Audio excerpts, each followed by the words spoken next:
Hi everyone, in front of me I've got ULEFONE Armor X12 and let me share with you how to change video resolution or video quality in this device.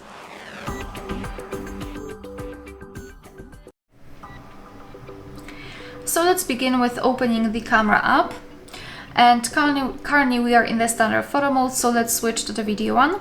Just tap on the video. If you can see this different icon inside the shutter button, for sure you're on the video mode.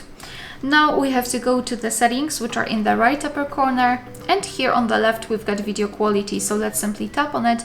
As you can see, we've got three different options, so FHD, HD and VGA.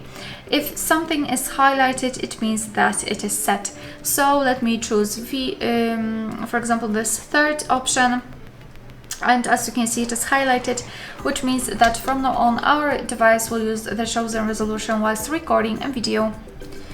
Alright, so that will be all. Thank you so much for watching. Please hit the subscribe button and leave the thumbs up.